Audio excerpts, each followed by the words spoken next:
Film yang tadinya di underestimate, nggak punya Kuda hitam lah, kuda hitam. Nggak punya ya secara talentnya bukan nama-nama besar, bukan big names, bukan big names, PH-nya baru. Mereka udah hubungin gue. Terakhir yang hubungin gue salah satu publicist yang megang film Koda yang kemarin menang Oscar. Kan bikin ngeri-ngeri sedap. Abang lu sama Ernest kepikiran mau sampai dikirim ke Oscar kan enggak? Boro sih memang. Iya kan, lu berkarya aja kan. Halo teman-teman pendengar podcast di belakang layar dan juga halo teman-teman penonton program di belakang layar. Kita ketemu di episode ke 87. Yes. 87. Lumayan panjang ya, bukan lumayan panjang loh. Panjang. Lu lagi sibuk apa Mas? Talent lu kayaknya udah mulai lagi ada yang seliweran ke festival nih. Malah udah ke festival film. Jadi gini, bulan ini sama bulan lalu itu Asmara kan baru selesai dari Locarno kan? Film Festival. Lukman baru pulang dari Toronto International Film Festival. Kalau yang dari Locarno film apa Mas? Kolaborasi Asmara sama PH Malaysia sama kawan-kawan media itu judulnya adalah Stone Turtle. Nah kalau Lukman Sardi itu sama kawan-kawan media itu autobiografi. Itu film yang kemarin. Betul. Nah tapi yang heboh dan menang ya. Benar. Tapi kalau yang Stone Turtle itu juga jadi produksi dari Malaysia tapi dari Indonesia juga co-produce. Nantinya akan tayang di bioskop juga? Rencananya akan gitu loh. Makanya kenapa mereka cari co-produsernya di Indonesia. Mereka milih kawan-kawan media, Mbak Ebe. Seperti itu. Nah, kalau dari lu tuh biasanya film-film kayak gitu waktu produksi. Ininya gimana Mas brief di awalnya bahwa jadi apakah film udah bilang bahwa film ini memang tujuannya buat festival? Memang. Jadi gini, dari awal tuh biasanya sutradara atau produser itu akan approach ke gue sama ke talent gue itu adalah ini memang film itu art house movie. Memang aim mereka itu adalah festival bukan komersial. Jadi dari awal pendekatan udah seperti itu. Kita kan biasa baca ya. Kita baca dulu skenarionya. Kemudian PH-nya siapa. Kebetulan kalau kawan-kawan media kan dia memang cukup expert ya. Untuk mengirim film-film ke luar negeri. Ke festival-festival bergengsi gitu. Kemudian siapa sutradaranya seperti itu. Nah setelah kita lihat, setelah dibaca ternyata talentnya suka. Dan memang sutradaranya sama PH-nya kita cukup confidence. Akhirnya kita ngambil. Karena dari awal memang kita udah tahu bahwa kalau misalkan art house gitu, pasti budgetnya nggak besar kan. Dia kan jadi pasti bukan. budget sudah pasti. Udah pasti itu jauh di bawah rate card komersial. Udah pasti. Tapi kan kita mendapatkan benefit lain dalam arti apa? Film ini bisa dikirim ke festival bergengsi di luar negeri. Which is itu adalah talent kita punya kesempatan ke sana. Mereka bisa bertemu dengan filmmaker di luar. Mereka bisa menonton film-film berkualitas di luar negeri yang tidak tayang di sini seperti itu kan. Jadi itu memperluas wawasan mereka. Jadi buat gue itu penting sih. Buat aktor itu penting gitu loh. Mereka itu bisa keluar ke festival film internasional untuk melihat hal-hal seperti itu gitu loh. Karena itu kan nanti akan jadi pengalaman mereka ya. Buat mereka balik itu akan lebih kaya gitu loh. Merekanya seperti itu. Asmara tuh bisa bahasa Itali Mas? Bisa. Pantas kemarin gue lihat dia itu S2. Lancar banget. Dia itu S2. Dia ngambil S2 itu di Milan. Jadi Asmara itu dia tuh master sebenarnya. Jadi kan S2 di Milan. Makanya kemarin sempat pas pandemi juga kejebak di Italia. Nah, dan dia udah punya agensi juga di Itali. Jadi dia punya agensi di Itali gitu loh. Sama Eropa sih sebenarnya sih dia udah punya di sana kayak gitu. Nah, jadi sebenarnya akan sangat menarik sih dan nanti juga bulan ini rencananya juga Asmara akan ke Busan International Film Festival. Filmnya juga akan diputar di sana dan ini film ada yang Stone Turtle. Dan ada beberapa film Indonesia yang diputar di sana juga kayak Nana akan diputar di sana, autobiografi juga akan diputar di sana juga. Nah seperti itu.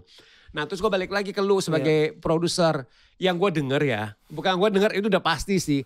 Kan film Ngeri Sedap itu akan menjadi official film Indonesia akan dikirim untuk Academy Awards tahun depan dong. Tahun depan kan. Nah buat gue itu kan satu pencapaian, satu prestasi yang luar biasa.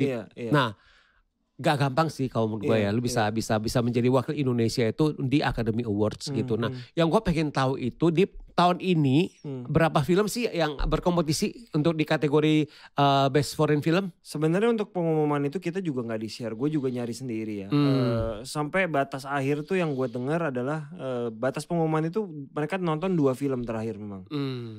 Ada 2 kandidat kuat lah gitu. Cuman akhirnya gue gak pernah nanya, gue gak pernah berusaha pengen tahu apa sih yang membuat film. Dan lu gak diinfo juga kan seperti itu kan. Itu unik banget karena waktu pengumuman itu gue kan lagi mau ke Bali kan. Gak ada yang tahu dong, lu sama Ernest gak tahu. Ernest jadi pada saat gue mau take off, gue masih di ruang tunggu tuh. Bahkan gue pas masuk pesawat, gue belum matiin handphone. Grup Ngeri-Ngeri Sedap tuh ada publicist nanya, guys, yang dipilih buat ke Oscar Ngeri-Ngeri Sedap. Nanya loh. Iya nanya doang. Semua udah masa. Terus bukan, gue nanya Ngeri-Ngeri Sedap. Oh nggak tahu. Oh ya udah. Habis itu matiin. Jalanlah kita 2 jam. Sampai ke Bali. Nyalain. Udah rame. Ratusan. WhatsApp. Gue di tag IG banyak banget. Ini gue cuma 2 jam loh bedanya. Ternyata pada saat perjalanan 2 jam media memposting bahwa Ngeri-Ngeri Sedap diumumkan. Perasaan lu gimana kayak gitu sebagai produser ya? Iya itu udah. Ini beneran gak sih gitu. Walaupun ini kita baru tahap awal ya, masih jauh. Masih jauh. Tapi kan udah suatu kebanggaan. Iya dong. Film yang tadinya di underestimate, nggak punya. Kuda hitam. Nggak punya ya secara talentnya bukan nama-nama besar. Bukan big names. PH-nya baru. Target 500.000 juga kita sudah sangat bersyukur. Tahu-tahu dapat 2,8 sekian. Dan dipilih. Berangkat, filmnya berangkat mas. Filmnya udah berangkat untuk ditonton di sana. Jadi ini gila sih. Nggak, sama Bene tuh udah gila gitu. Bahkan, beyond imagination gitu. Gue sama Ernest bahkan sebenarnya sudah tidak menaruh harapan yang terlalu, maksud gue memang sebenarnya sejauh ini dari tahun 87 film Indonesia mewakilin ke sana, yang tembus jadi 15 besar belum ada sampai sekarang. Sebenarnya target kita nggak muluk-muluk. Mudah-mudahan 15 besar ya. Mudah-mudahan ya. Masuk ke 15 aja besar aja kita udah bersyukur. Walaupun mungkin kalau sampai 15 besar jadinya kita akan berjuang lagi, udah bisa masuk 5 besar. Kayaknya kita akan nanggung nih, kita fight aja. Iya sampai 5 besar, betul. Walaupun gue udah cross check lah ke beberapa PH yang pernah mengirim film ke sana. Terakhir kan Yuni untuk perwakilan terakhir. Uniknya tahun 87 itu film terakhir yang berangkat ke sana adalah Naga Bonar. Nah, yang ada Batak-Bataknya. Ini kurang lebih kan genre-nya kayak sama kan gitu kan. Komedi. Mungkin bisa dibilang film komedi pertama yang berangkat ke Oscar dari Indonesia.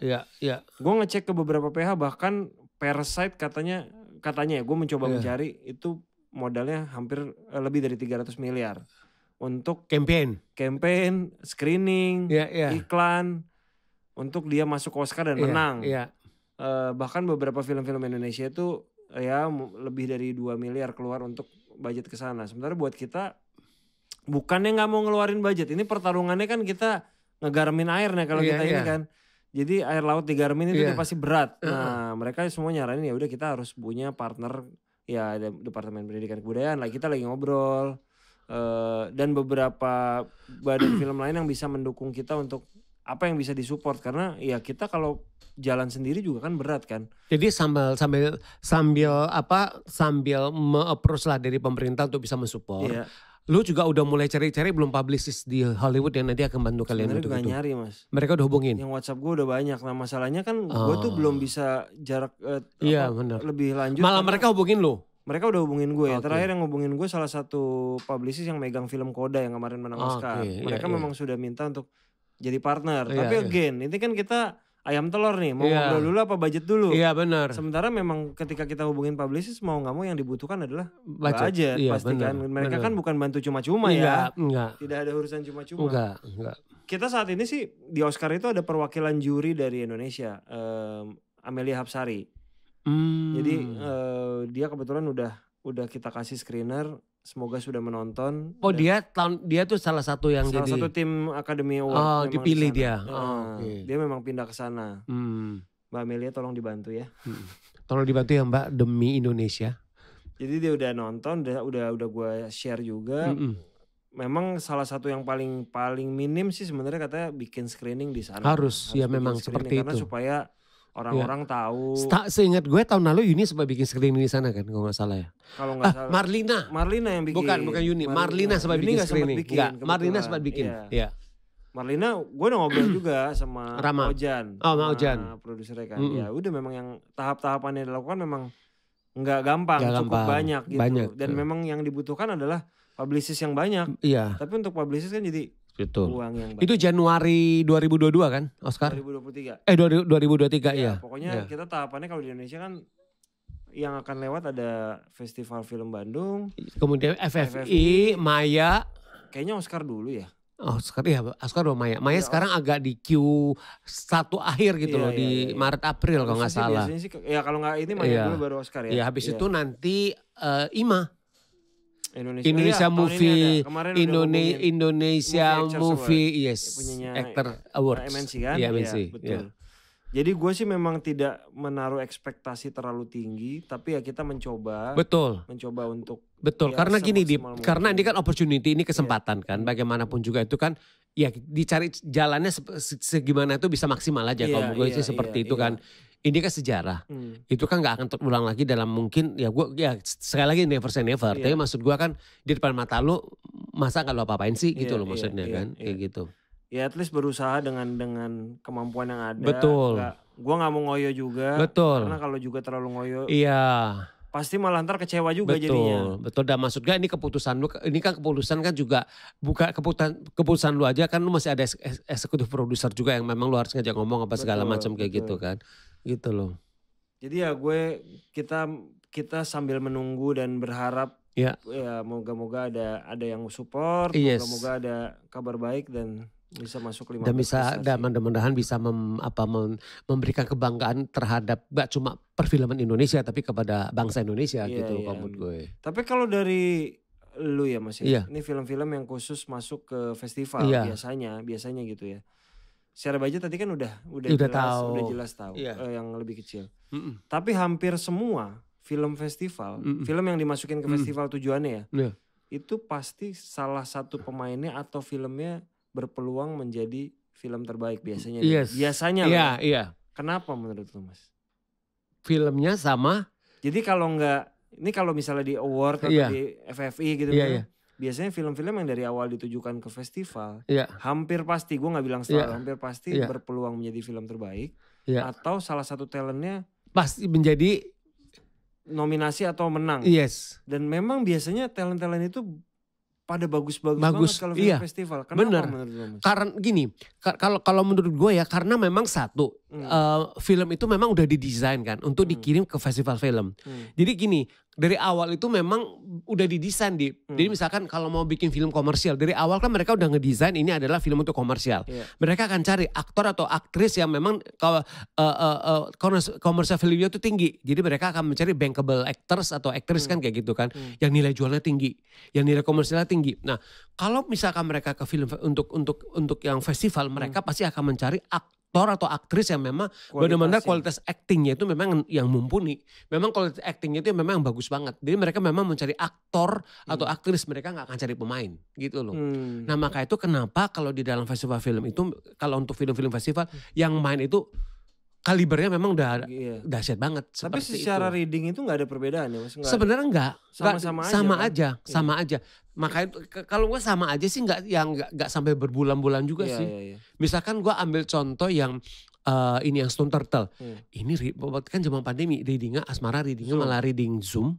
Dia masuk nominasi kan Best Actress di Locarno gitu loh. Iya kan? Segitu aja gitu loh. Karena mereka udah tahu, sutradara udah tahu, oke, gue maunya karakter yang ini yang mainin adalah dia gitu loh.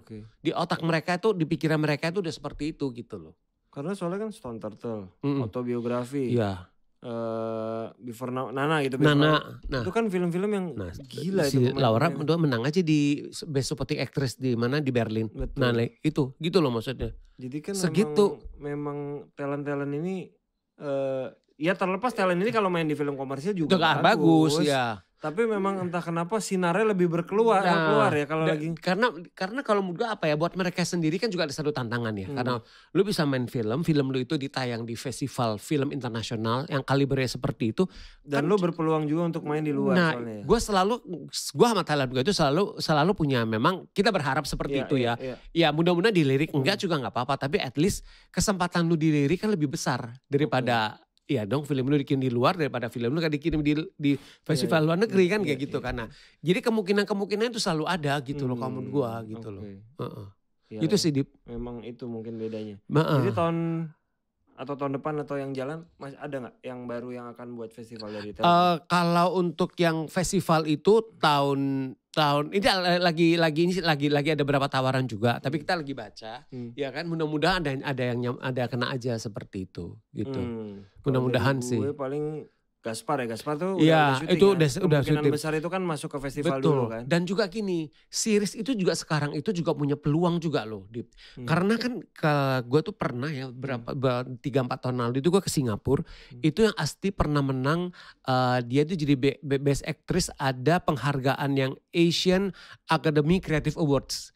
Itu adalah penghargaan itu untuk, nah gue kesana. Nah itu adalah penghargaan untuk orang untuk series sama untuk di industri per televisi levelnya Asia ya kayak gitu loh. Nah jadi apalagi sekarang series lagi banyak ya. Jadi peluang buat kita untuk eksis itu besar sih. Dan Asia kan menang nih di Critical Eleven. Kemudian setahun kemudian dia masuk lagi tuh nominasi gitu loh. Di series juga gitu loh. Ya kan? Waktu itu dia menang, dia masuknya waktu itu di Critical Eleven. Jadi ada film sama buat series juga. Ada film ada series. Nah dia masuknya di series. Tapi waktu itu bukan dia menang, ada aktris dari India. Nah jadi sebenarnya peluang kesana itu besar loh. Pas juga selain film sama series ya. Jadi series juga akan sih kayak gitu loh. Akan maksudnya beberapa aktor atau aktris yang main di series akan dilirik juga di festival-festival seperti itu gitu loh. Walaupun buat teman-teman kalau yang mau produksi jangan terbebani bahwa dari awal ngincar piala ya. Berkarya aja kamu dua. Itu berkarya aja. Iya. Itu dijadiin bonus Lu aja. Kan jangan dari awal lu kan ngincar bikin ya. ngeri-ngeri sedap. Abang lu sama Ernest kepikiran mau sampai dikirim ke Oscar kan enggak? Boro sih memang. Iya kan, lu berkarya aja kan kayak gitu. Sama Benny gak kepikiran kayak gitu kan. Tapi tau-taunya bonus yang lu dapat itu beyond imagination kalau menurut gue. Iya intinya buat teman-teman yang produksi jangan berkarya aja kan. Taruh di awal. Iya. Walaupun rata-rata film yang festival rata-rata bisa menghasilkan piala, cuman bukan berarti. Ya lu siap-siap aja nanti di Festival Film Bandung yang pertama nih untuk itu kan menerima nih mudah-mudahan. Amin. Besok FFI. Mudah-mudahan. Lu ke ini dong, lu ke Jogja dong tanggal 22 Oktober. Ya. Oke. Semoga ya. Oke. Ya mudah-mudahan semakin banyak film Indonesia yang berkarya di festival luar negeri ya. Iya, mudah-mudahan. Karena festival udah mulai normal lagi juga. Betul. Dan maksud gua gini, film-film Indonesia juga semakin tahun kualitasnya semakin bagus. Kalau menurut gua ya, kayak gitu loh. Seperti itu. Ya mudah-mudahan gue juga bisa bikin another film ditunggu tahun depan. Dari suku lain setelah film Batak. Iya, ditunggu tahun depan. Gitu. Baiklah kalau gitu teman-teman. Terima kasih. Berhubung tidak ada bintang tamu, kita tidak usah panjang. Cukup hari ini. Kali ini kita pasti ketemu lagi di episode ke berapa sih? 88. Itu seru tuh. Bintang tamunya ada. Kita rencana ada 2 bintang tamu. 2 bintang tamu, ya. Terima kasih buat Dita, terima kasih buat teman-teman sekalian Jamal. Terima kasih buat nggak usah dada-dada malah nggak ada. Iya, kadang lihat juga. Ardi, terima kasih buat Mas Eka dan Mas Fuad. Terima kasih. Sehat-sehat dan kita ketemu lagi di episode 88.